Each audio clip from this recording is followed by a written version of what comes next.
propus, né, o professor Eduardo me solicitou aí uma apresentação, né, de geomorfologia costeira aplicada, né, e eu propus aí para ele, né, fazer uma apresentação sobre monitoramento contínuo de perfis topográficos ou perfis de praia, né, como ferramenta para diferentes abordagens em estudos de morfodinâmica de praia, né, e utilizar como exemplos aí algumas praias do litoral do Rio de Janeiro, né. Então, aqui nessa primeira imagem a gente já vê aí, né, uma fotografia oblíqua da praia de Cabo Frio, né, mais ou menos ali no trecho norte da praia de Cabo Frio, né, em que a gente consegue perceber aí aqui umas dunas frontais, né, a coloração da areia, né, mais esbranquiçada, a coloração do mar aqui mais translúcida, né, a vegetação aqui, né, compondo aí a planície costeira, né, e na imagem seguinte, né, a gente já vê aí uma imagem completamente diferente, né, de uma outra paisagem costeira, também no Brasil, né, no Rio Grande do Norte. Aí é a praia de Baía Formosa, na verdade é um trecho da praia de Baía Formosa, né, e que a gente vê aqui, né, que é completamente diferente, né. Aqui a gente tem, né, falésias formadas aí na formação barreiras, né, ou seja, um tabuleiro costeiro, né, e sobreposto a esse tabuleiro a gente tem aí um campus de duna aí bem vegetado, né. Então, aqui a gente tem aqui, por exemplo, um barquinho, né, que mostra aí, né, a expressividade aí desse tabuleiro costeiro, dessa falésia, né, e que acaba sendo bem diferente do que a gente, quem mora no Rio de Janeiro, né, eu também moro no Rio de Janeiro, está acostumado a ver nas praias, né. Então aqui tem uma outra imagem, né, também no Rio Grande do Norte, aqui é Pipa, Praia da Pipa, no Rio Grande do Norte. Então a gente tem aqui uma falésia, né, praia, né, rochosa aqui, né, então a morfodinâmica dessa praia acaba sendo diferente por conta disso, né. A gente vê que a coloração desses tabuleiros costeiros, né, a gente vê que é realmente, né, é um tabuleiro, né, a coloração é uma coloração mais avermelhada por conta da quantidade de ferro, né, e essa formação é uma formação que ela se estende até o Rio de Janeiro, mas no Rio de Janeiro ela já não é tão expressiva, né, mas que na parte nordeste do Brasil e na parte norte também, né, ela é bem expressiva e acaba deixando a paisagem litorânea com outro aspecto, né. Aqui é uma outra imagem, né, que sou eu, há 10 anos atrás, né, numa praia chamada Tabatinga, lá no Rio Grande do Norte também, próximo a Natal, né, em que a gente vê aqui, né, que essa formação barreiras ela é composta aqui, né, por diferentes camadas, né, sedimentares, né, e que a coloração, né, desses tabuleiros acaba dando também a coloração na praia, né. Isso porque acaba se formando aí um terraço, né, de abrasão marinha, né, em que esses sedimentos são erodidos pelas ondas e acabam compondo aí, né, a sedimentação da praia, né. Então eu selecionei essas imagens só para vocês perceberem como a gente tem uma diversidade aí, né, uma diversidade de paisagens costeiras e, e, e aí eu pergunto, né, o que condiciona essas paisagens costeiras, né? Então a gente tem aqui à esquerda, a gente tem já diferentes aspectos, né? O posicionamento geográfico é um deles, né? O posicionamento geográfico vai alterar o regime de ventos, de ondas e marés, né? De cada parte do litoral, não só no Brasil, mas também em todo o mundo, né? E a gente tem também aí o papel, né, fundamental da geologia antecedente, né? Que está representado aqui nesse mapa, né? Pelos domínios morfoestruturais aqui nesse mapa do professor Jurandir Ross, né? Então aqui a gente tem costas formadas por bacias sedimentares, né? Cinturões orogênicos, como é o caso da Serra do Mar, né? E por tabuleiros costeiros, como essa porção nordeste aqui da costa brasileira, né? Então a geologia antecedente ela tem, né, o papel fundamental, né, no condicionamento, né, de uma paisagem costeira, né? E além disso os ventos, as ondas, né, e por último as marés, né, em que a gente tem aí, né, uma diferenciação em relação à amplitude de maré, e cada amplitude de maré, né, cada um dos tipos de maré vai ocasionar a formação de diferentes ambientes costeiros. Então aqui a gente tem, por exemplo, né, aqui parece uma coisa zonal, né, no Brasil, né, mas na verdade isso é uma coincidência, né, a amplitude de maré ela não é um fator zonal, né? Isso vai depender de pontos anfidrômicos. E então aqui na parte sul do Brasil a gente tem, né, na parte sul até o sudeste, mais ou menos até o Espírito Santo, a gente tem aí regimes de micromaré, né, que vão variar aí de 0 a 2 metros, né, entre aí o Espírito Santo e o Ceará a gente tem aí mesomaré, que vão variar de 2 a 4 metros a amplitude, e na parte norte do Brasil, né, a gente tem aí amplitudes superiores a 4 metros, mas que podem chegar até 8 e 12 metros, né, aqui nesses dois pontos, né. Então, a gente tem uma variação em torno de 7 metros, e que por conta dessa amplitude de maré, né, são formados ambientes dominados por marés. Já no caso de ambientes de micromaré, como é o caso do Rio de Janeiro, a gente tem a formação, né, de ambientes dominados por ondas, né, e por isso as paisagens costeiras acabam sendo bem diferentes. Então a gente entra aí na questão da morfodinâmica de praia, né, o que vai alterar e condicionar, né, a formação desses diferentes ambientes costeiros, né, é chamado de morfodinâmica de praia, né, que a morfodinâmica de praia ela deriva aí da teoria sistêmica, né, ou seja, vocês já viram teoria sistêmica, né, o geossistema, por exemplo, é uma dessas teorias, né, e nessas teorias derivadas da teoria sistêmica, né, o ambiente ele é entendido como um sistema aberto, né, composto por fluxos de matéria e energia, né, e são hierarquicamente organizados. Então, a partir do momento que você tem uma certa perturbação em um determinado ambiente, vou citar o exemplo aqui de uma praia, né, uma praia que está em um equilíbrio dinâmico, após passar por uma tempestade, né, isso acaba interferindo em todo o sistema, né, e ela leva um tempo até que o sistema se reorganize, né, e volte a apresentar um equilíbrio dinâmico. Então, o termo morfodinâmica ele foi cunhado aí por Wright e Thom em 77, em que eles falam que a morfodinâmica é um ajuste mútuo entre morfologia, né, e hidrodinâmica, ou seja, entre a topografia e ondas, marés e correntes, né, que vão condicionar aí a hidrodinâmica. Então, essa inter-relação ela vai produzir aí continuamente alterações morfológicas tanto na parte subaérea e submarina da praia, né? A parte subaérea vai ser a parte emersa, né? Ou seja, a formação, desenvolvimento de bermas, cúspides e terraços, e na parte submarina ou submersa a gente tem aí a formação de bancos longitudinais, bancos transversais, calhas.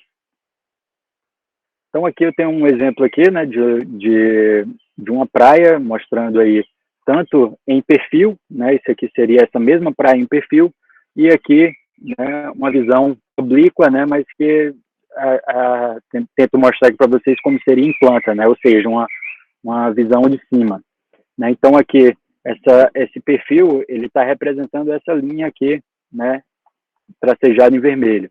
Então a gente tem aí, né, dunas frontais, a escarpa erosiva, uma berma, né, aqui seria a crista da berma, uma face de praia estreita, uma calha e um banco submerso, né? Podem existir outros bancos, né? A gente não consegue visualizar nessa imagem, né? E aqui a gente tem, né, outras formas tridimensionais que seriam cúspides de praia, né? Então a gente consegue visualizar aqui nessa imagem B, que seria em perfil, a gente consegue visualizar todas essas feições, né? Como se a gente fizesse um corte aí nessa praia e visualizá-la por dentro.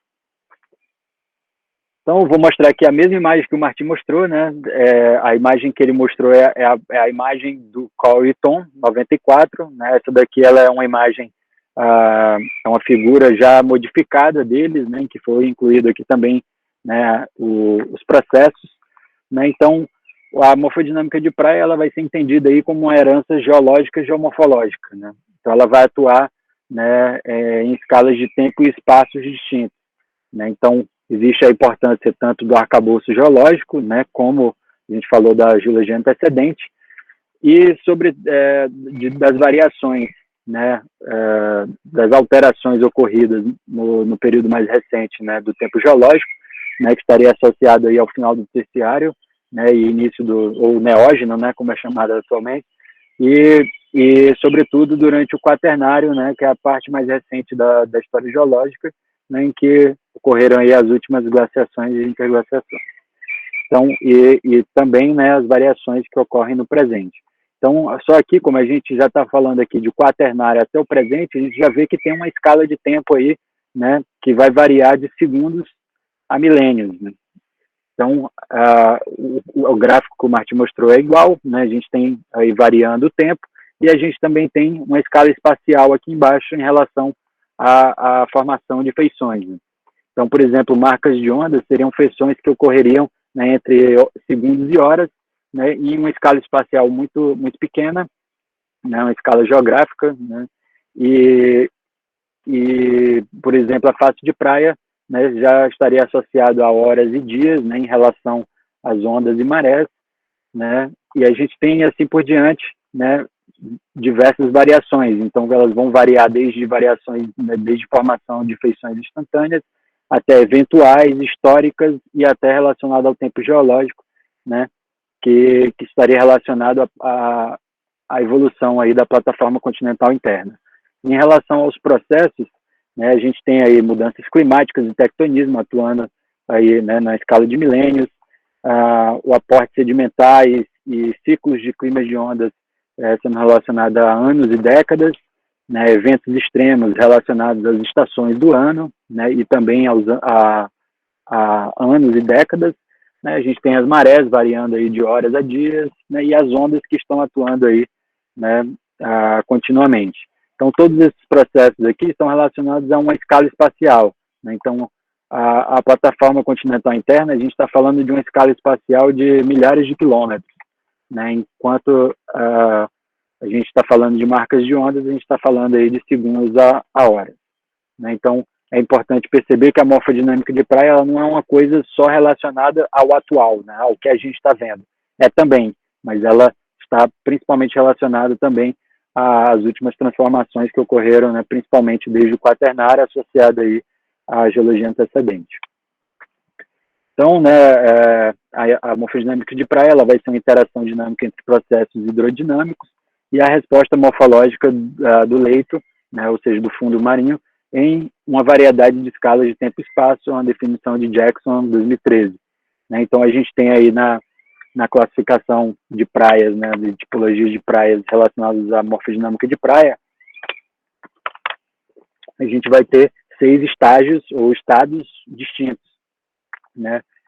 A gente tem 2 estados, né, extremos, que seria praia dissipativa e praia refletiva, né, sendo a praia dissipativa associada a alta energia de ondas, né? A gente pode visualizar aqui 2 quebras de onda, por exemplo, né? 2 bancos submersos e, né, a altimetria das ondas estaria relacionada a ondas com maiores alturas. Na praia refletiva, né, o modelo de morfodinâmica de praia australiana, ele prevê que as praias refletivas elas são de baixa energia, né? Ou seja, são associadas a praias abrigadas. Entretanto, eles preveem que existe também praias refletivas, né, relacionadas a alta energia. Entretanto, essas praias elas vão ser condicionadas pelo tamanho do grão, né, em que para uma praia ser refletiva com alta energia de ondas, ela tem que ter uma sedimentação, né, variando de areia médias a grossas, né, ou maiores, ou superiores, né, o diâmetro de grão, para que ela seja refletiva, porque nesse caso, né, a granulometria é que vai condicionar aí o alto gradiente da praia, né, fazendo com que as ondas quebrem diretamente na costa. Né? Entre esses dois extremos, né, dissipativo e refletivo, a gente tem 4 estágios intermediários, né, 2 mais próximos do estágio dissipativo, né, que seria banco e calha longitudinal, né, longitudinal à praia, e banco e praias rítmicas, em que você tem, né, a formação de bancos, né, em formas circulares, né, com a presença de cúspides de praia. E a gente tem mais 2 estágios intermediários, né, relacionados aos bancos transversais, né, transversais à costa, ou seja, né, são perpendiculares, e terráceos de baixa mar, que seria o estágio mais próximo da praia refletiva, né, e que geralmente é associado à recuperação de praia, né, após eventos de tempestade, né, em que a sedimentação da parte submersa, ela tende a migrar em direção à costa. Então, chegando aí nos perfis de praia, né? O que são perfis de praia, né? Perfis de praia são, né, levantamentos topográficos, ou seja, levantamentos em que a gente analisa aí os desníveis da praia, né? Sempre partindo, né, em uma linha reta, ou seja, transversal à praia, né? E ela é sempre transversal à praia para que a gente possa comparar levantamentos subsequentes e para que a gente possa fazer um monitoramento contínuo, né? Então, qual equipamento utilizar? Então, a gente tem diversos equipamentos que podem ser utilizados, né? O mais tradicional é esse aqui, né? Que é o nível, né? E a mira. Então, o nível ele vem em cima aqui do tripé, como aqui nessa imagem. Aqui é o professor Eduardo Bulhões fazendo o perfil de praia. O nível ele aponta aqui para essa régua, né? Essa mira. Nessa mira você tem as medidas em centímetros em que você consegue analisar aí, né, os desníveis do terreno. A gente também tem a baliza de Emery, né, que é o método mais barato e mais simples para se aferir a topografia de um perfil de praia, né, e ele consiste em apenas 2 cabos de vassoura com uma fita métrica em cada um deles, né, e o observador, né, mais próximo ao continente, ele analisa em centímetros aqui a variação desse cabo de vassoura para esse, né, para essa baliza, e ele vai alinhar isso olhando a linha do horizonte. Então, como a linha do horizonte ela não muda, né, você vai sempre ter um referencial para saber aí, né, esse desnível da praia. A gente tem, né, equipamentos já um pouco mais modernos, né, relacionados à estação total, né, que é esse equipamento aqui em cima, e um prisma, né? O prisma ele é um espelho em que você tem, né, todos os raios que incidem aqui nesse espelho, eles são condicionados para um ponto central, né? Então, esse equipamento ele lança uma luz, né, nesse prisma, e ao retornar a luz ele consegue fazer uma medição tanto da distância horizontal como da distância vertical. E por último a gente tem esse equipamento aqui que é o mais caro, né, que é um receptor GNSS geodésico, né, em que você também consegue fazer perfis topográficos com ele, né, mas ele é um pouco mais trabalhoso, porque geralmente você tem que fazer ainda um pós-processamento dos dados, né, para corrigir os erros associados a satélites, mas que a precisão acaba sendo muito boa também, né. Então, possível, qual desses equipamentos seria o melhor para se utilizar? Na verdade, não tem melhor nem pior, todos eles têm mais ou menos, né, o mesmo resultado final, né, isso foi comprovado aqui pelo professor de Semige, né, e pelo Lucas Castro e Jaqueline Albino, através de uma nota técnica na Revista Brasileira de Geomorfologia, agora em 2020, né, em que o título é Perfis de Praia, deve o método das balizas de Emery ser abandonado? Então, os autores chegaram na conclusão de que, né, todos os métodos, né, todas as ferramentas utilizadas para se aferir a topografia da praia, né, são válidos, né, e que os erros acabam sendo similares, né, no final das contas. Então, independente do método que você utilizar para aferir aí, né, a topografia da praia, né, você vai estar dentro de um resultado, né, aceitável. Então, como é que é realizado um levantamento na praia, né? Como que é feito um perfil de praia? Então, eu preparei aqui para vocês uns slides, tentando explicar. Se alguém tiver alguma dúvida, por favor, anote, né? E no final a gente consegue, né, corrigir isso. Então, a gente tem aí esse perfil de praia, né? Que é daquelas primeiras imagens lá da nossa apresentação, né? Em que a gente tem aí, né, dunas frontais, a berma, crista da berma, face de praia, calha e um banco, né? Então, para a gente fazer um perfil topográfico na praia, a gente tem que estar na parte emersa, claro, né? Então, a gente vai separar aqui esse trecho, né, do perfil. E na parte emersa da praia, o que a gente faz? A gente coloca referenciais de nível, né, ou RN. Né? Então, esses referenciais de nível, né, colocados aqui como vermelho, né, se fosse uma estaca em vermelho, né, são eles que vão balizar, né, todos tanto o primeiro levantamento como todos os outros que virão, né, para compor uma série temporal de perfis para que a gente consiga, de fato, né, chegar a alguma conclusão em relação à morfodinâmica de praia. Né? Um perfil de praia só, né, não faz verão. Né? Então você tem que ter uma série para comprovar. Né? O ideal é que seja uma série anual, no mínimo, né? Mas já com 5, 6 perfis, você já consegue visualizar aí variações, né, sazonais. Então, esses referenciais de nível geralmente são, né, piquetes de madeira que a gente finca na terra, né, ou podem ser marcos geodésicos, né, depende de quem vai, né, montar o perfil de praia. Né. Como na academia geralmente a gente tem um baixo recurso, né, a gente usa piquete de madeira geralmente cedido pelas madeireiras. Né. Então, nesses referenciais de nível, né, a gente sempre coloca eles, né, alinhados, né, a gente tem que visualizar no primeiro levantamento uma linha transversal à praia e colocar eles alinhados, né, nessa direção. Geralmente a gente usa balizas de apoio, né, para fazer esse alinhamento, para ser instalado os referenciais de nível. E essas balizas de apoio, elas também são utilizadas, né, em cada levantamento, principalmente quando o perfil de praia ele é mais longo, né, para que não se perca esse alinhamento, né, porque o alinhamento ele vai garantir que você está fazendo sempre o levantamento no mesmo local, né, e às vezes se você não tem um referencial para se alinhar, né, o levantamento ele acaba indo para algum dos lados, né, e isso faz com que o perfil pareça mais longo quando na verdade ele não é. Né, então, as balizas elas são colocadas para dar esse referencial, mas elas são retiradas, né, em cada levantamento. Você bota, faz o alinhamento, faz o perfil de praia, depois você tira essas balizas em laranja. Os referenciais de nível eles já ficam fixos aí. E a gente coloca sempre mais de um referencial para que, se a gente perder algum deles, né, a gente consiga utilizar algum dos que restaram para estabelecer novos referenciais de nível. Né. Então, aqui nesse caso, né, a gente tem o referencial 1 e o referencial 2 e 3, né, nesse perfil aqui imaginário. Né. Então, além da altimetria do perfil, a gente precisa estabelecer, né, uma distância horizontal, que essa distância horizontal ela é uma distância, né, relativa.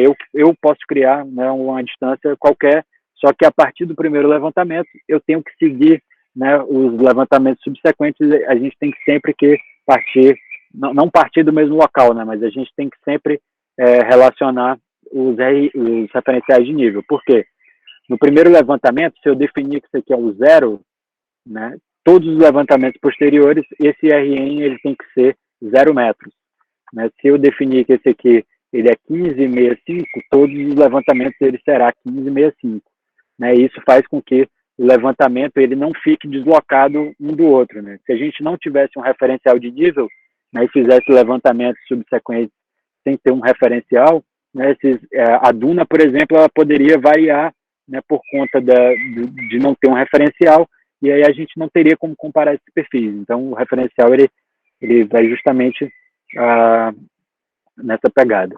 Né? Então, a gente tem, em cada referencial de nível, a gente tem o topo e a base. O topo vai ser o nosso valor que nunca vai mudar. Né? Tanto o valor de altimétrico como, né, de distância horizontal, ele jamais vai mudar, ele vai ser sempre o mesmo, porque ele está lá fixo no chão. Já a base, né, ele está relacionado à sedimentação da praia. Então, por exemplo, esse daqui, né, ele está mais propício a ser perdido, né, se a gente levar em consideração a dinâmica da praia.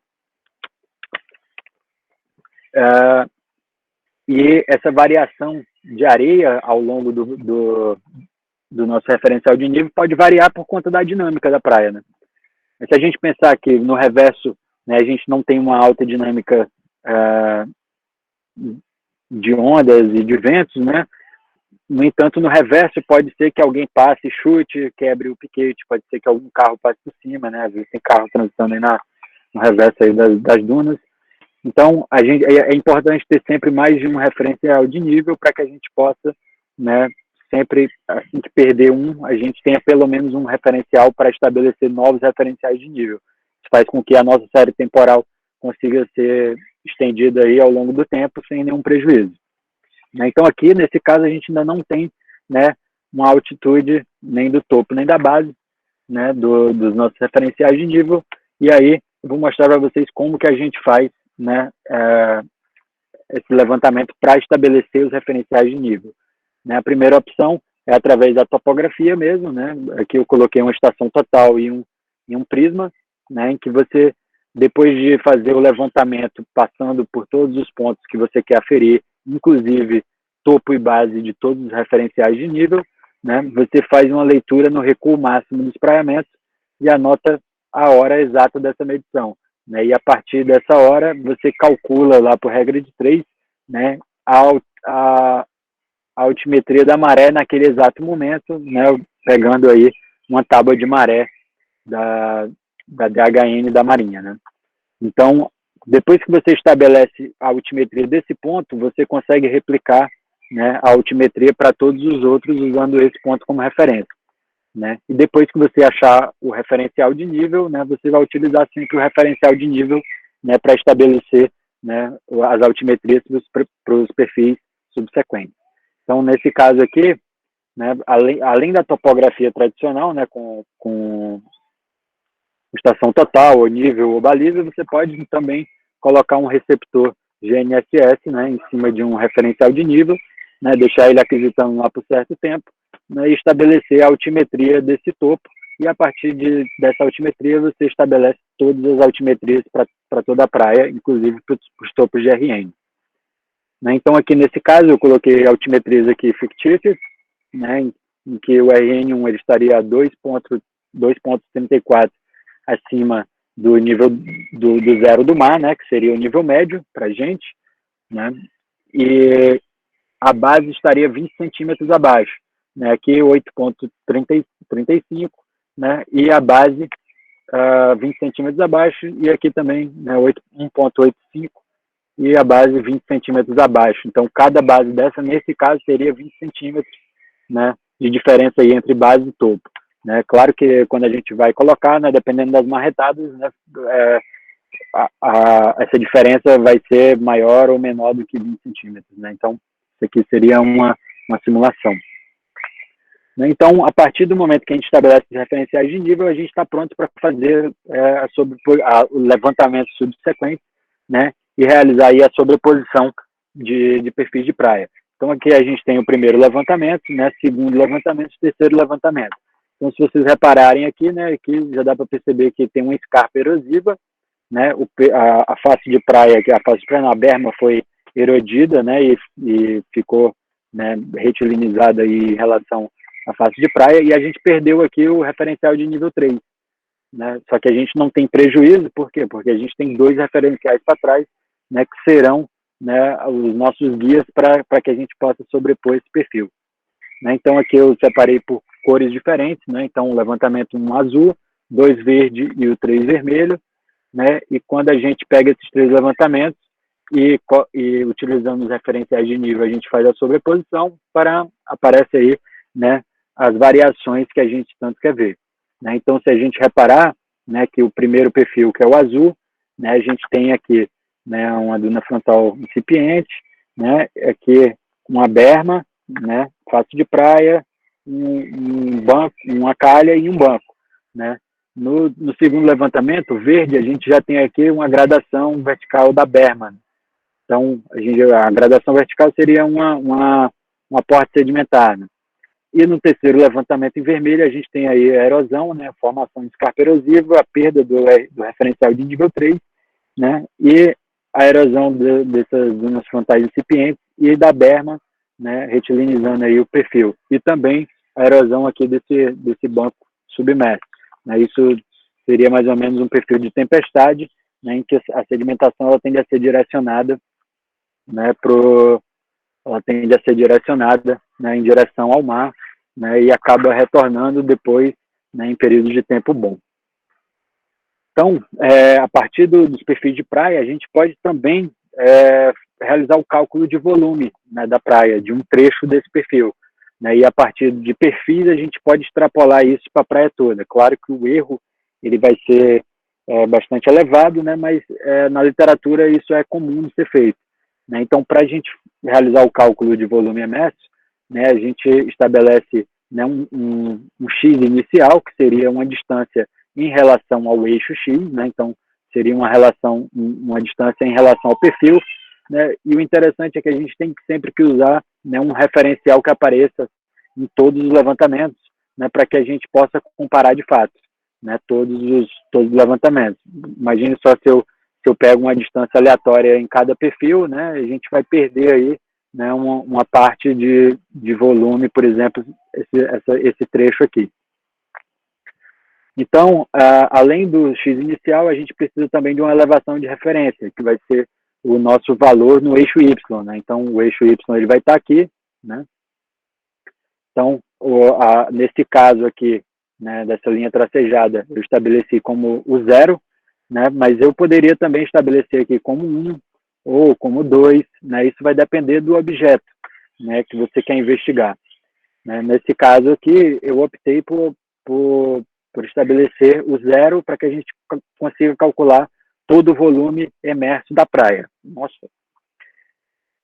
Então, aqui a gente tem, né, os 3 perfis, né? Então, o x inicial é igual para todos, né? Então, 1565, que é o nosso referencial de nível 2, e a elevação de referência também é igual para todos, né? Então, esses valores têm que ser igual para todos para que a gente possa, de fato, comparar o volume entre campanhas, né? Então, o volume vai ser, na verdade, a área, né, aqui situada, né, nesse perfil, né, que seria, aqui nesse caso, o volume A, B e C, né. Aqui acabei invertendo sem querer aí os levantamentos, né, esse aqui é o nosso A, B e o C, né, mas no final vai dar a mesma coisa. Então, a partir desses 3 volumes, né, na verdade, nesse caso ainda está como área, a gente está calculando uma área, né. Então, a gente tem essas 3 áreas de perfil, né, em que a gente pode fazer uma sobreposição, a gente vai ver que, né, o perfil com menor volume vai ser o vermelho, o com o volume intermediário vai ser o azul e o maior volume vai ser o verde, né. Então, para que a gente consiga transformar esse valor de área em volume, né, na verdade, a gente estabelece, né, 1 metro de largura.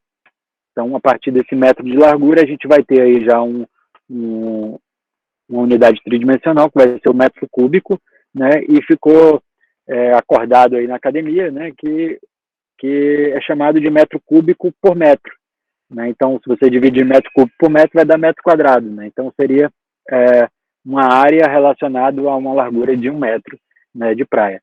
Então, como que a gente calcula de fato esse volume? Então, se a gente pegar aqui o levantamento de perfis de praia, né, cada ponto desse vermelho, né, ele está representando uma medição que foi feita na praia. Então, para a gente calcular o volume total de um perfil, a gente calcula por partes, né? Então, nesse caso aqui, a cada 2 medições, a gente vai ter um trapézio, né? Então, o cálculo de área do trapézio, né, vai ser a base maior mais base menor, vezes a altura dividido por 2. Então, aqui a gente teria a nossa base maior, né, que seria o valor altimétrico do primeiro referencial de nível, no caso, né. A base menor seria a medição, né, de altimetria do nosso segundo ponto que foi levantado na praia, e a nossa altura, na verdade, seria a distância em 2 pontos. A partir se a gente calcular a área desse trapézio, a partir do momento que a gente calcula a área para cada um desses trapézios, né, a gente faz a soma, né, e depois multiplica por 1, que vai dar o mesmo resultado, né, e aí a gente tem um volume final, né. Então, vocês podem ver que não é uma coisa tão difícil, né, é relativamente simples, e que, né, a gente tem resultados excelentes, né, relacionados aí à morfodinâmica de praia. Então, aí a pergunta, né, para que servem, então, os perfis, né, o que a gente consegue encontrar, né, que tipos de abordagens em relação à morfodinâmica de praia a gente consegue fazer. Então, eu vou apresentar para vocês aqui, primeiramente, um capítulo, né, que foi encabeçado aí pelo professor Guilherme Fernandes, do LAGEF, né, em que eu sou coautor, o Martim também é coautor, né, e ele acabou de ser publicado no livro de Geografia Marinha, que está a referência, né, caso alguém queira pegar.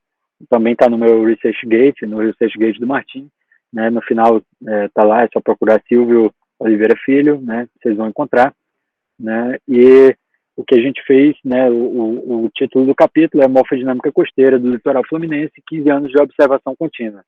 Então, o LAGEF estabeleceu uma rede de monitoramento de perfis de praia, né, que já se estende por 15 anos, né, desde a Praia da Maçambaba até Gargaú, no norte fluminense, né, e passando aí pela Praia de Cabo Frio, Peró, Tucuns, Jeribá, Rio das Ostras, né, Mar do Norte, as duas aqui são em Rio das Ostras, Praia de Quissamã, Gruçaí e Atafona, né, na parte sul do delta do Rio Paraíba do Sul, e Gargaú na parte norte do Rio Paraíba do Sul.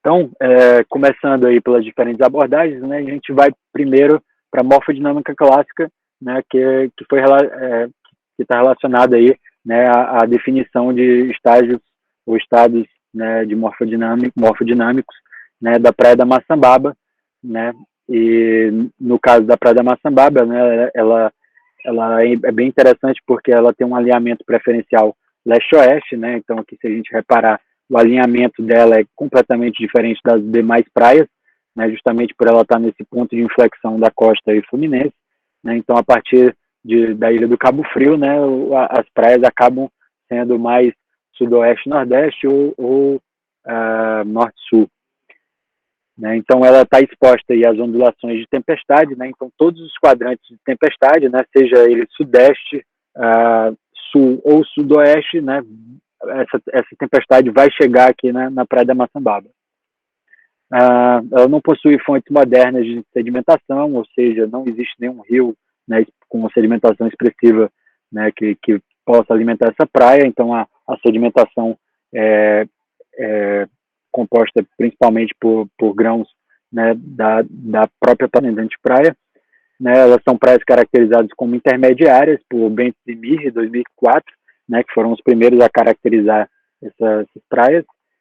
E é interessante que ela tem ventos bidirecionais, né, atuando sobre as linhas frontais, só que no caso dessa praia, né, a gente tem os ventos de nordeste, que são os preferenciais de tempo bom, né, eles são ventos de terra para mar, né, enquanto os ventos de tempestade, né, que estão associados aí ao quadrante sudoeste, sul, seriam ventos de mar para terra.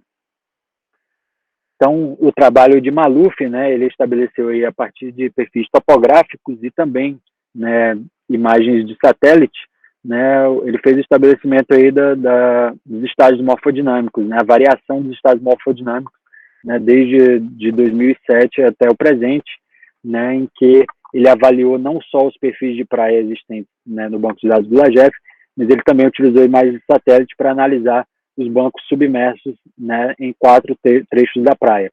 Né? Então, o que ele encontrou foi que na parte oeste, né, você tem uma tendência à formação de terraços de baixa-mar, né, mas que podem chegar a estágio refletivo e até banco de calha longitudinal. Na parte central, você já tem aí a formação de bancos transversais, preferencialmente, né, e variando aí de terraço de baixa-mar a banco calha longitudinal no centro-oeste e terraço de baixa-mar e banco e praia de cúspide, banco e praias rítmicas, né, na parte centro-leste. E na parte leste, né, é interessante que ele detectou aí através dessas imagens de satélite, né, a presença de 2 bancos, né, o que não é tão comum aí para a costa do Rio de Janeiro, né? Então, no banco interno, né, ou seja, mais próximo à praia, né, ele disse que o estágio mais frequente seria o terraço de baixa-mar, mas variando aí até banco e praias rítmicas, e o banco externo, né, estaria associado aí, né, principalmente a banco e praias rítmicas até bancos transversais, né, ou seja, aqui se a gente olhar, né, tem uma tendência a uma variação brusca aí, né, desde o ponto oeste ao leste, em que você tem estágios intermediários, principalmente voltados ao refletivo na parte oeste, e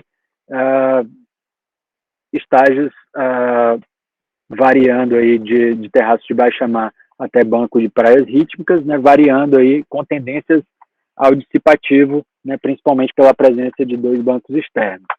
Né, então, aqui nessa imagem, né, a gente vê aqui a Maçambaba Oeste e Maçambaba Leste, né, são esses 2 pontos, né, Oeste e Leste.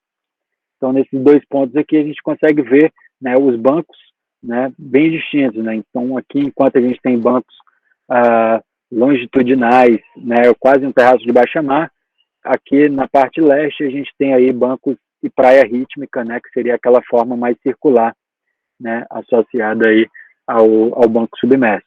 Né, e se a gente olhar aqui os perfis de praia, né, através dos perfis de praia a gente consegue perceber, né, essa grande variação, né, principalmente na parte leste, associadas a perfis, né, com estágios morfodinâmicos próximos do dissipativo, em que você, na verdade, intermediário próximo ao dissipativo, mas sempre intermediário, em que você teria uma variação, né, volumétrica e sedimentar emersa muito grande. Né? Então, aqui você vê que os perfis, a gente pode perceber isso, que os perfis, né, você tem uma grande variação da parte emersa, enquanto na Maçambaba Oeste, associada a perfis refletivos de terras de baixa-mar, a gente tem uma pequena variação, né, da parte emersa, quase que irrisória, e aqui nessa transição, né, da praia aqui com a água, né, a gente tem aí uma menor variação do que na parte leste, então principalmente relacionada aí à morfodinâmica de praia. Né? Então esse seria uma abordagem da morfodinâmica clássica.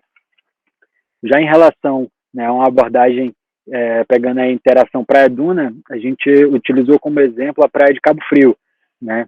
Então, o Cabo Frio tem o mais bem desenvolvido campo de dunas transgressivas do sudeste do Brasil, né? Ela é parcialmente abrigada de ondas de tempestade por conta da ilha do Cabo Frio, né? Então, a parte sul da enseada do Cabo Frio ela acaba sendo abrigada de ondas de tempestade e a parte norte seria a mais sujeita a ondas de tempestade. Então, tem ventos de mar para terra que favorecem a formação de dunas adjacentes, né? As características morfodinâmicas vão variar aí de terraço de baixa-mar ao sul, né? E dissipativa ao norte, né? Então, a gente tem mais ou menos aí o que a gente tem, né, de oeste para leste na Maçambaba. Então, terraço de baixa-mar é o estágio mais próximo de refletivo, né, ao sul, e praias dissipativas mais ao norte.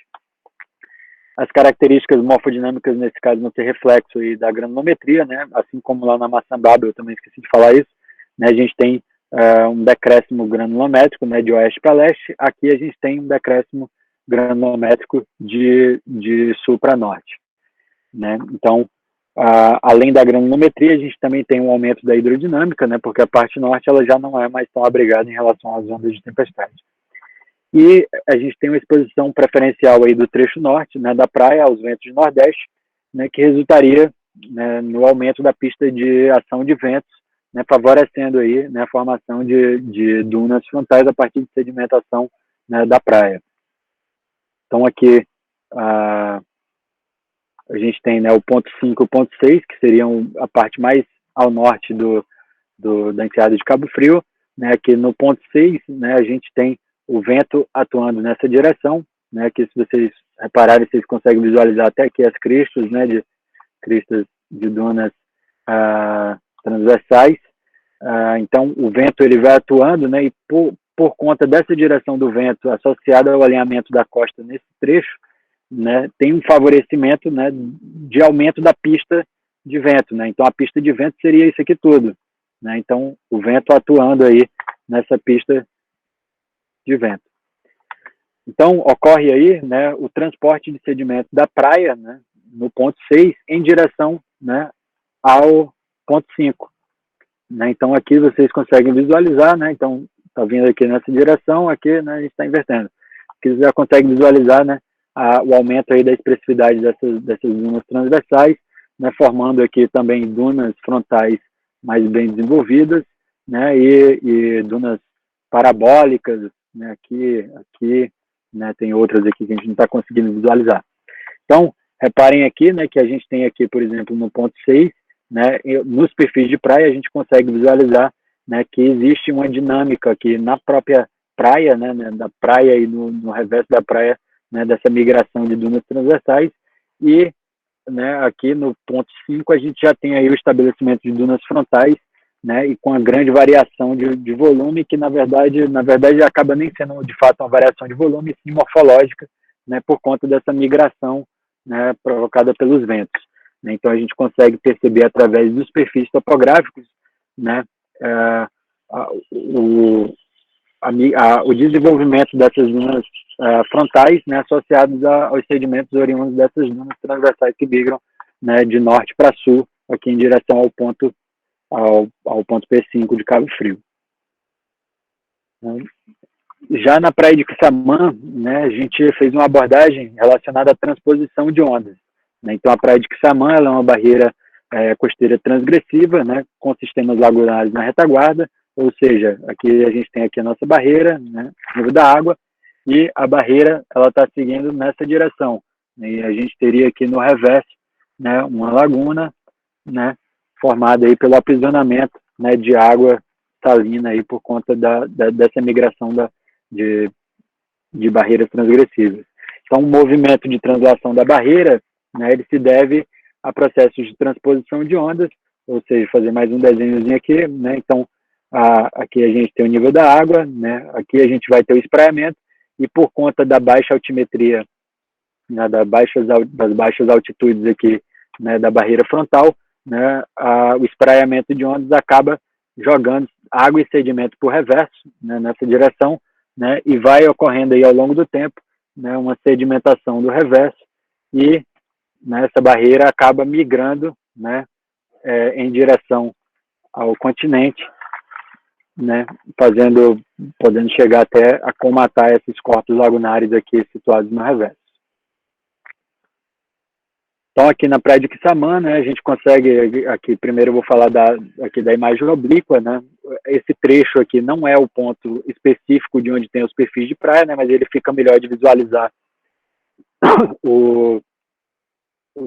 esse processo de transposição, né, então aqui a gente tem as cúspides de praia, né, vocês perceberem, né, aqui está essa água, aqui, essa areia está úmida ainda, né, então o espraiamento das ondas acaba ocasionando essa transposição de sedimentos por reverso da barreira, né?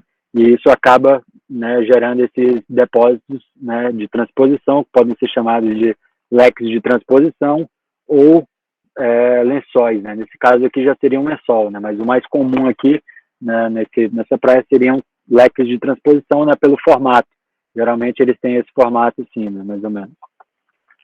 Então, isso aqui seria um lençol de transposição, né, provocado pelo espraiamento, né? Então, se a gente for olhar aqui os perfis de praia, né, a gente tem aqui em junho, né, a gente tem o perfil preto, né, que seria o perfil mais baixo, né, e a gente consegue perceber aqui que vai acontecendo aqui uma gradação, né, vertical dessa barreira, e também aqui no reverso, né, ela tende a aumentar a altimetria dos sedimentos. Claro que devido à escala que a gente está olhando aqui, né, a gente pensa que não tem muita coisa, né, mas pode chegar aqui a mais ou menos 50 centímetros, né, 50 centímetros é bastante expressivo, né, inclusive em relação ao sistema lagunar, né, que já está com o fundo mais elevado, né. Então, esse processo de transposição de ondas também pode ser, né, visualizado através de monitoramento contínuo de perfis de praia.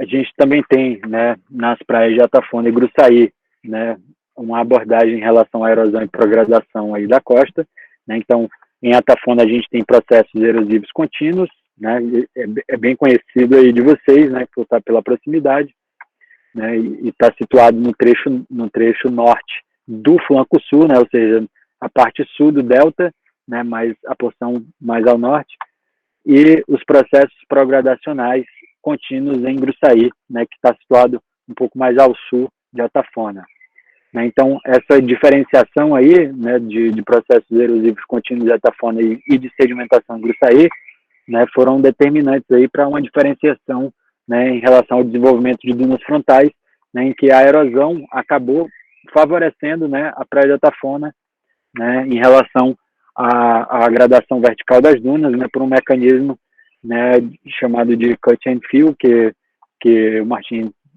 deve ter abordado, não estou lembrando agora, mas enquanto na praia de Gruçaí, que a gente tem a sedimentação, né, uma progradação da praia, ocorre a formação de dunas frontais incipientes, né. Essas dunas, elas, por conta dessa progradação, elas não têm, né, uma sedimentação expressiva para agradarem, né, para ficarem altimetricamente mais elevados, né? Então ela acaba se projetando sempre para frente.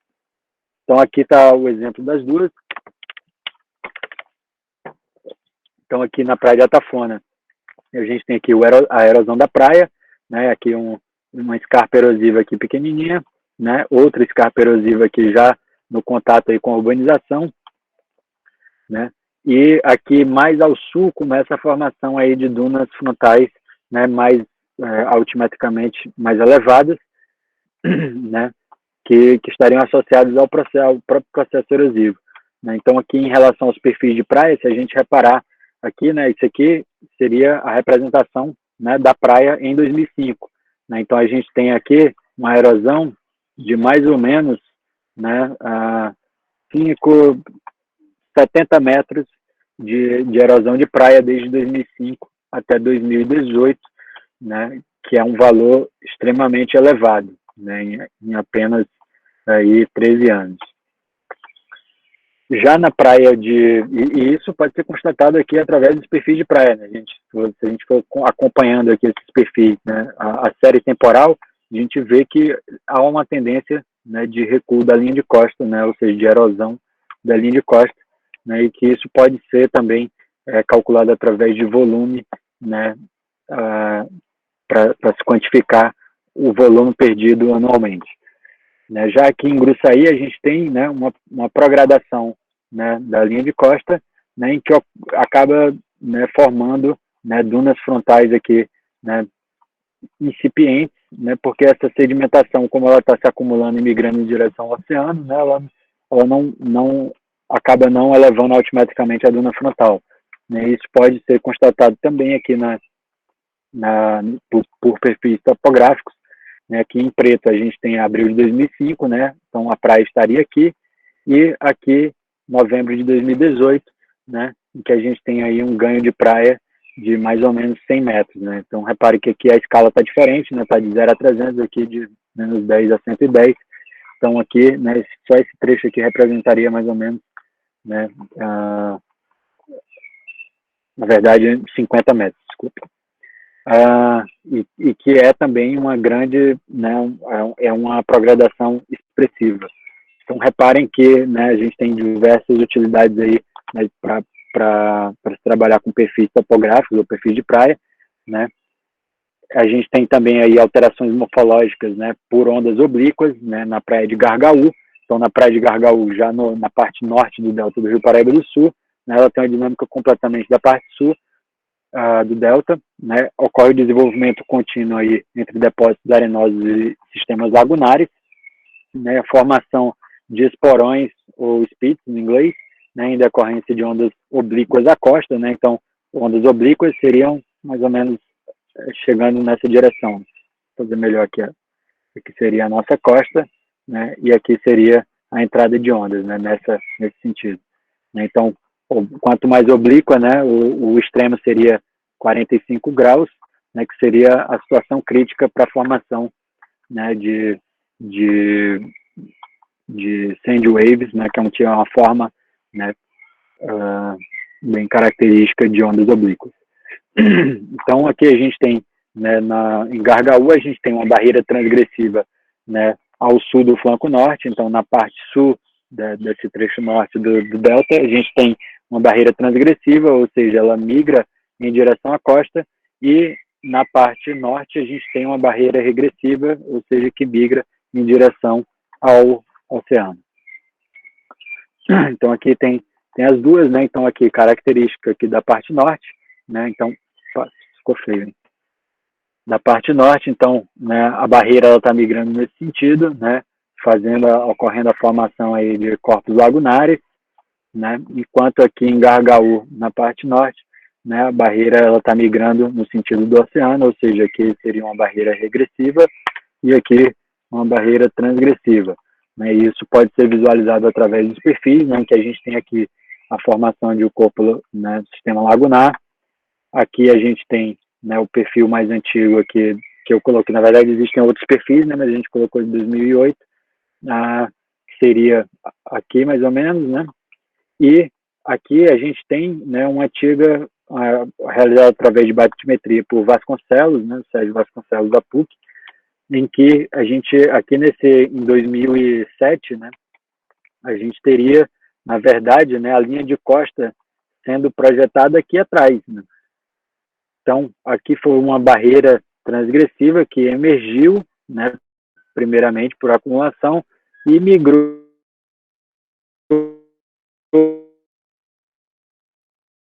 verso, e a gente vê que essa barreira ela continua, né, migrando em direção ao continente, né, em que o perfil mais atual, aqui de janeiro de 2020, né, está situado mais ou menos aqui, né, e o antigo mais ou menos aqui, que dá uma variação de mais ou menos 80 metros.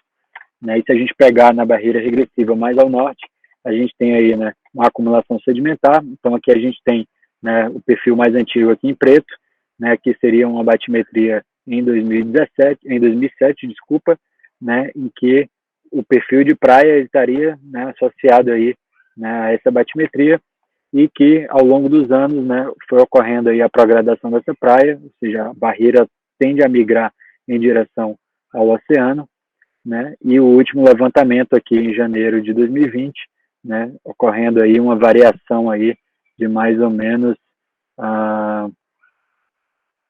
150 metros, né, então bastante expressiva. E por último aí, né, a abordagem relacionada a impactos de tempestade, né, nas praias de Peró e Rio das Ostras. A praia de Rio das Ostras eu vou detalhar mais para vocês, né. Então, professor Eduardo, tem um tempo ainda aí? Tem sim, Silvio. Pode falar, fica à vontade. Beleza, então, porque depois aqui eu vou aprofundar aqui em Rio das Ostras, né. Então, aqui nas praias do Peró e Rio das Ostras, né, ambas as praias elas estão expostas aí a ondas de tempestade, né. A gente tem praias com características intermediárias à dissipativa na praia do Peró, né, enquanto em Rio das Ostras, né, são praias refletivas de alta energia, né. Então, a gente teve aí em uma tempestade, né, analisada em abril de 2010, uma tempestade que ocorreu em abril de 2010, né, a gente teve impactos distintos, justamente em decorrência da morfodinâmica distinta, né, de cada praia, né. Então, por conta dessa morfodinâmica diferente, né, dos estados, das características morfodinâmicas de cada praia, a gente também teve um tempo de recuperação diferente, né, em cada praia. Então aqui a gente tem, né, a praia do Peró e a praia de Rio das Ostras. A gente vê que a praia do Peró tem dunas frontais, né, muito mais bem desenvolvidas do que a praia de Rio das Ostras. Né, aqui embaixo a gente tem o volume sedimentar, né, utilizando aquele cálculo lá que eu apresentei para vocês, né? E a gente tem aqui o perfil de outubro de 2007, que seria o nosso primeiro levantamento no Peró, e em 2006, né, aqui esse levantamento aqui em vermelho, né, então uma variação, né, erosiva muito pequena, né, principalmente em relação ao mês de maio, né, que no mês de maio, que seria o verde, mês de maio não, desculpa, fevereiro, que seria o azul, né, a gente teve uma pequena variação, né, por conta da erosão, mas que formou uma escarpa erosiva na Praia do Peró. Já na Praia de Rio das Ostras, né, a gente teve uma erosão bem expressiva, né, aqui está o perfil, né, após abril de 2010, né, em azul, a gente tinha aqui, não, esse azul não que é o nível médio do mar, mas esse azul aqui, né, está relacionado ao perfil de fevereiro de 2010, anterior à tempestade. Então, se a gente reparar aqui no volume, né, a gente tem aqui em Rio das Ostras, a gente tem cerca aí de entre 100 e 110 metros cúbicos por metro de erosão, né, no perfil, enquanto no Peró a gente tem aí uma erosão de mais ou menos 10 metros cúbicos por metro.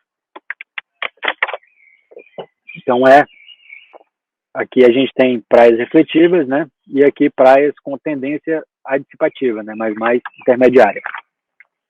Então, reparem aí que, né, a morfodinâmica ela vai condicionar, né, os impactos, né, de tempestade nas praias. Por que isso ocorre?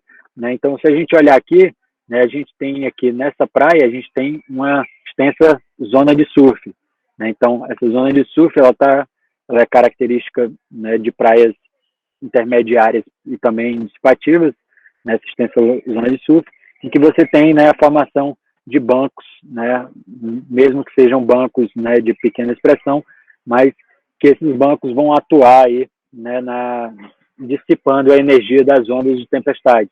Então, a onda, quando ela espraia na praia, na face de praia, a gente já teria aí uma energia de onda bem mais baixa do que quando ela chega aqui, né, já na antepraia. E aqui na praia refletiva, a gente tem aqui, né, uma zona de surf mais estreita, né, em que a onda ela tende a quebrar diretamente aqui na face de praia.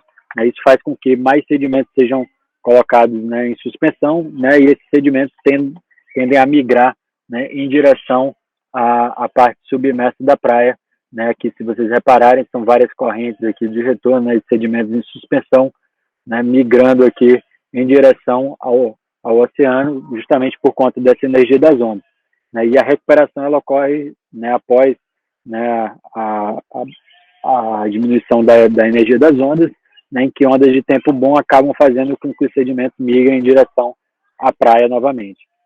Isso é uma regra tanto para praias, né, para todos os estados morfodinâmicos, né. Entretanto, as praias dissipativas, né, o sedimento acaba sendo retido aqui por conta desses bancos. E na praia refletiva, né, acaba sendo abastecida a praia, em que você tem um aumento, né, da sedimentação emersa da praia. Então, adentrando aí no caso de Rio das Ostras, né, eu vou apresentar aqui, né, um pouco desse artigo, né, de erosão e recuperação de praias refletivas de alta energia impactadas por ondas de tempestade, né, geradas por um ciclone tropical em 2010, né, que é um artigo feito por mim, né, pelo Ricardo Santos e Guilherme Fernandes, né, em que a gente aborda aí um pouco de impactos de tempestade. Então, aqui são as praias abordadas, né, a praia de Rio das Ostras, né, e Mar do Norte, ambas são em Rio das Ostras. Então, a gente tem aqui a tempestade de abril de 2010, as características dela, né? Então, a gente teve uma altura significativa de onda de 4,7 metros aqui no topo, no pico da tempestade, né? Um período de 13 segundos, uma direção de sul, né, no início da tempestade, depois sul-sudeste, desculpa, né? E por fim, né, uma mudança para sudeste em relação à direção das ondas. Né? Então, se a gente reparar, né, as ondas estavam aqui no dia 6 abaixo de 2 metros, né, tiveram uma tendência de subida, né, tanto da energia como do período, né, então a altura significativa está aqui nesse quadradinho preto, né, linha preta, e em azul marinho e o círculo é o período, né. Então aqui a gente teve nesse trecho aqui, né, o pico da tempestade, né, com ondas que chegaram a 4,7 metros de período de 13 segundos, e logo após aqui, né, durante o dia 10, houve um decaimento da energia das ondas, mas por conta dessa variação, né, de direção das ondas, né, elas continuaram chegando com bastante energia na praia, porque essa direção é a direção, né, que torna essas praias mais expostas, né, que seria a direção sudeste. Então, essa tempestade ela durou cerca de 81 horas, né, então bastante areia foi removida, principalmente, né, como aqui a gente analisa só Rio das Ostras, né, na praia de Rio das Ostras. Então aqui, né, são imagens da praia de Rio das Ostras durante a tempestade, né, ondas, né, estilo mergulhante, né, já quebrando lá atrás, né, aqui a expressividade, né, da altura dessas ondas aqui em relação ao pier, né, existente em Rio das Ostras. Né, então, com materiais e métodos, a gente aplicou aí a escala de impactos de tempestade de Salins de 2000, né, realizou perfis topográficos transversais à costa, né, antes, durante e depois da tempestade. Então, antes seria o período, né, já de monitoramento aí que a gente já vinha acompanhando, né, realizou também o cálculo de volume sedimentar emerso e fez a análise da recuperação natural através de monitoramento contínuo. Então, nesse caso, eu vou apresentar para vocês só o relacionado a perfis topográficos, né, que seria aqui esses três objetivos relacionados a materiais e métodos.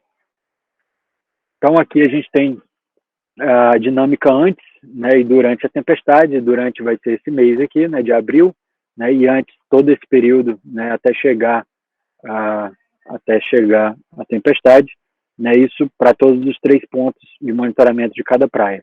Então, aqui, se a gente reparar, né, no perfil sul de Rio das Ostras, a gente tem aqui esses quadradinhos aqui, esses retângulos em cinza, né, representa o volume total, e em verde o volume, acréscimo de volume em cada campanha, e em vermelho, né, a perda de sedimentos em cada campanha.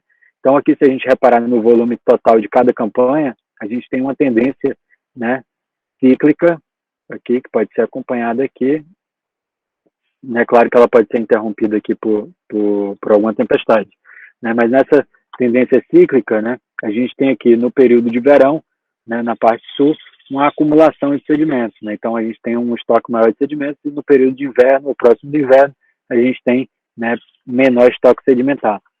Já na parte norte, a gente também tem uma dinâmica cíclica, entretanto, né, o oposto aí do trecho sul. Então, durante o período de verão, a gente tem perda sedimentar, e durante, né, o inverno a gente teria aí acúmulo sedimentar. E no perfil centro, a gente já tem aí uma certa estabilidade, né, em relação ao volume. Né? Então, se a gente reparar aqui através dos perfis de praia, a gente vê que na parte norte, na parte sul, a gente tem uma grande variação volumétrica ao longo das campanhas, né? Na verdade, volumétrica e morfológica, né, nesse caso. Aqui na parte norte, a gente também tem uma variação expressiva aí, né, de alterações morfológicas em cada campanha. Entretanto, na parte centro, a gente tem uma menor variação. Né? Isso eu vou explicar mais à frente o porquê. Né? Se a gente analisar a Praia de Mar do Norte, a gente também tem esse mesmo comportamento.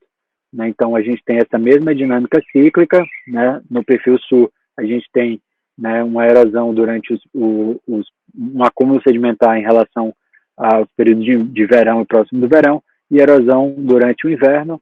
Né? No trecho norte, a gente também tem o oposto, né? Que seria uma acumulação em relação ao inverno e erosão em relação ao verão, e no trecho central a gente teria aí, né, uma dinâmica já bastante menos expressiva, né, e isso pode ser comparado aqui pelos perfis, pelas variações, né, morfológicas, né, em cada série temporal. Né, e por que isso ocorre? Porque lá a gente tem um padrão rotacional de praia. Né, então aqui é um esqueminha mostrando como isso acontece. Né. Durante o inverno, né, tanto em Mar do Norte como em Rio das Ostras, a gente tem perda de sedimentos na parte sul da praia e um acúmulo de sedimentos no perfil norte. Né, e a parte centro, né, ela teria uma variação muito menor, né, por ela estar situada aí, mais ou menos aí no centro da gangorra, né, que seria chamado de efeito pivotante. Né, enquanto no verão a gente teria uma perda sedimentar no trecho norte e um ganho sedimentar no trecho sul, né, e também com uma certa estabilidade. Né. Então, se a gente fosse olhar aqui uma gangorra, né, uma gangorra está mais ou menos... horrível que dá. Uma gangorra está mais ou menos assim. Né. Então, o centro tem pouca variação, né, em relação à mudança da gangorra. Então, seria justamente isso. Né. Só que esse padrão rotacional, na verdade, ele deve ser entendido aqui não como uma progradação da praia ou um recuo da linha de costa, né? E sim como uma variação, né, da parte emersa, né, que é chamado de oscilação de praia. Né? Então, a gente teria, na verdade, uma gradação aqui, né, e uma perda volumétrica aqui rebaixando a praia, né, e o oposto aqui nesse caso, né, um ganho sedimentar aqui aumentando a altimetria dessa praia e uma perda sedimentar aqui. Né. Então, se a gente olhar aqui, né, se a gente for olhar aqui as duas praias, né, a gente vê que em Rio das Ostras a gente teve uma erosão bastante expressiva aqui no ponto sul, né, em que você consegue visualizar aqui, né, essa erosão aqui nos perfis em vermelho, né, e em relação ao volume a gente tem aqui, né, o perfil sul teve uma variação negativa aí de 167 metros cúbicos por metro, né, no perfil central a gente teve 105 metros cúbicos por metro, e no perfil mais ao norte a gente teve uma variação aí de negativa de 127 metros cúbicos por metro. Né, já em Rio das Ostras, em Mar do Norte, né, essa variação foi bem menor. Né, então aqui 34 metros cúbicos, 46 e 50 metros cúbicos, né? Isso ocorre principalmente relacionado, né, à presença de corpos rochosos, né, lajes de rocha submersas frontalmente aí a praia de Mar do Norte, que fazem com que, né, as ondas de tempestade sejam atenuadas, enquanto na praia de Rio das Ostras, como você não tem esses lajes submersas, né, as ondas acabam chegando, né, com maior energia na praia. Então, né, a recuperação após a tempestade, né, que reparem aqui, está sempre em verde, né, o perfil de recuperação. A gente teve aqui na praia de Rio das Ostras, né, a recuperação do perfil sul foi a que mais demorou, ocorreu só em março de 2013. Em Rio das Ostras Norte, ocorreu em fevereiro de 2012, e na parte central, né, em dezembro de 2012. Né, então, todo esse estoque sedimentar aqui perdido, né, ele foi recuperado posteriormente, né, de forma natural, né, sem interferência do homem, né, e isso levando em consideração, claro, né, novos eventos de tempestade aí, né, só que de menor expressão, já que esse de 2010 foi, né, um evento de tempestade muito mais expressivo. Né, na praia de Mar do Norte, a gente teve aí como o perfil, né, teve um impacto significativamente menor, né, a recuperação se deu mais rápida, né, aqui já no primeiro mês, né, no trecho sul, no primeiro mês, já mais de 2010, a gente já documentou a reincorporação, né, do volume sedimentar anterior à tempestade, em fevereiro de 2012 no trecho norte, né, e no trecho central, em março de 2011, né, ocorreram a recuperação. Né, e aqui, por fim, deixo um mapa aí mostrando a recuperação dessas praias, né. Então, a praia de Mar do Norte foi a menos impactada e a recuperação dela foi mais rápida, né. Então, a recuperação primeiro na parte sul, depois na parte central e depois na parte norte, juntamente com o trecho norte aqui de Rio das Ostras, e posteriormente a parte central e, por fim, a parte sul de Rio das Ostras, levando tempo total de recuperação aí, né, para o trecho sul de Rio das Ostras de 35 meses. Então era isso, eu queria agradecer aí, né, a todos os ouvintes aí que ficaram aí, acompanharam, né, quem tiver interesse, né, eu não abordei tudo relacionado ao artigo, né, na verdade essa parte de impacto de tempestade relacionada à escala de tempestade de Salinger, que é bem interessante, né, e o porquê, né, porque cada ponto demorou mais a ser recuperado que o outro, né, isso pode ser visualizado no artigo, né, que está lá disponível no meu ResearchGate, né, é só procurar por Silvio Oliveira Filho, né, que está o meu e-mail, se alguém tiver alguma dúvida, né, podem me procurar, né. Então no ResearchGate vocês vão encontrar tanto esse artigo da Revista Brasileira de Geomorfologia, como o capítulo, né, de monitoramento contínuo aí do litoral fluminense, né, e obrigado a todos. Era isso.